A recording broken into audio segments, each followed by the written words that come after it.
Je crois bien que 2024, c'est véritablement l'année de Renault. En témoigne ce restylage qui est quand même bien plus qu'un simple restylage. De toute façon, vous pouvez le voir, hein, cette voiture, elle change carrément de dimension, je trouve. Bravo Renault, bravo Gilles Vidal.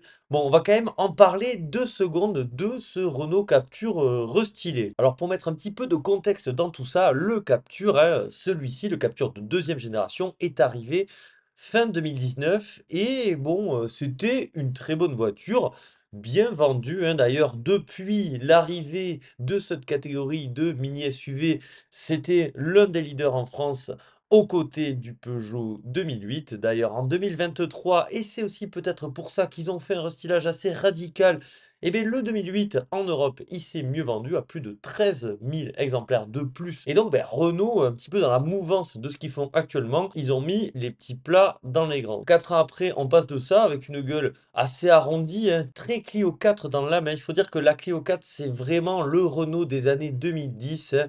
Elle est sortie en 2012 de mémoire et c'est vrai qu'on s'est inspiré de son look, et bien à peu près jusqu'à ce Capture de deuxième génération. Et ensuite, ben, les choses ont changé et c'est peut-être pas plus mal parce que c'était un look très réussi, mais qui commençait un peu à vieillir. Et donc là, on passe à ça. En revanche, ce qui me déçoit un petit peu, c'est ben, le restylage de la partie arrière. Bon, à part avoir changé les feux, un petit peu à l'image d'ailleurs de ce qui s'est fait sur la Renault Clio, mais il n'y a pas grand-chose qui change. Idem pour le profil. Et du coup, c'est vrai que ça pourrait donner presque un côté assez étonnant parce qu'on gagne en agressivité sur l'avant avec un capot vraiment très plat. Et puis, sur les côtés, on garde ces formes arrondies un peu à l'ancienne. Ça peut presque paraître disproportionné. Sinon, ensuite, là, vous l'avez vu, l'habitacle, il y a vraiment pas grand-chose qui change. Voilà, ce qui va vraiment changer, c'est bien sûr cette face avant. Regardez-moi ce look quand même. Franchement, j'aime beaucoup, c'est terrible.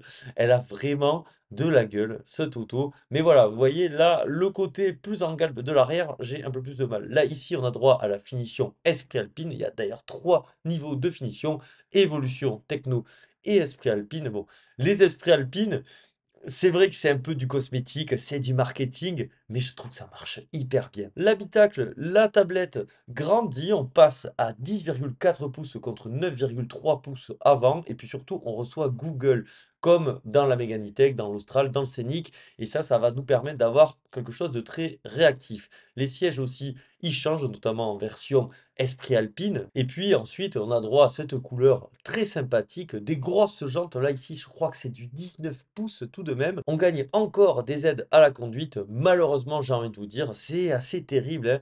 Écoutez, c'est la vie, mais c'est vrai que à titre personnel, vous connaissez, mon amour pour les voitures plutôt un peu vintage et c'est vrai que d'avoir, des assistants de partout, on n'en a pas besoin, hein, donc voilà. Mais il y a des choses bien pour la sécurité, tout ça. De toute façon, c'est comme ça. Sinon, niveau motorisation, pour l'instant, ça reste inchangé. Donc, on a droit à la version TCE 1 litre 90 chevaux. Ensuite, le 1 litre 3 140 et 160 chevaux, qui sont de très bons moteurs.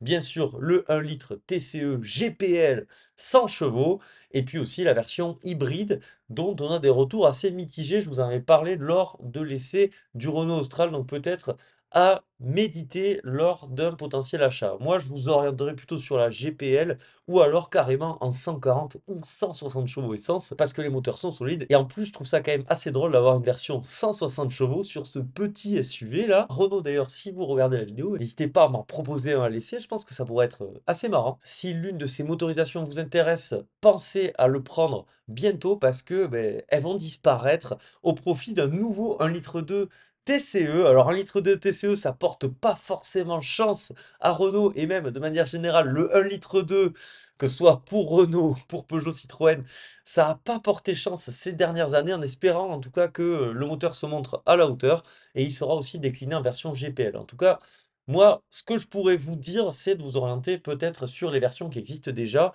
Au moins, on sait qu'elles sont fiables. Voilà. Ça ne veut pas dire que la nouvelle version ne sera pas fiable, mais il faut toujours du recul là-dessus, vous le savez. On la voit en bas de cette image, mais oui, la boîte EDC va changer au profit d'une toute dernière, encore plus apparemment sensationnelle et réactive.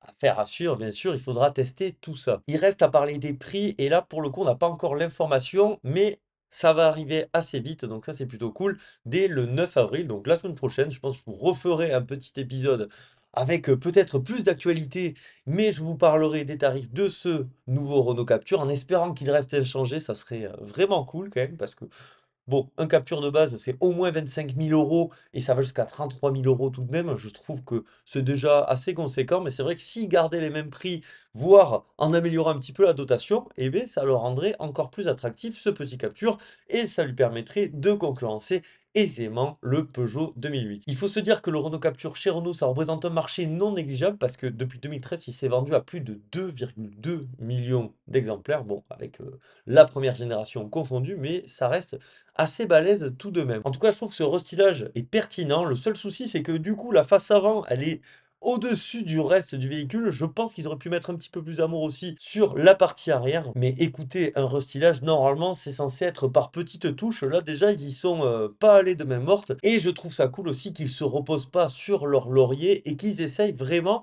de rendre plus attractif ce Renault Capture qui est, en plus de ça, de base, une auto très bien conçue, très agréable. Vraiment, si vous avez une petite famille, c'est une superbe auto. Bref, mes chers, j'accélère rien, cette vidéo se termine ici. J'espère que vous a plu. Si c'est le cas, vous pensez au like, à l'abonnement, c'est hyper important. Malgré tout, le plus important, c'est pas ça. C'est quoi le plus important? C'est de prendre soin de soi, donc prenez soin de vous.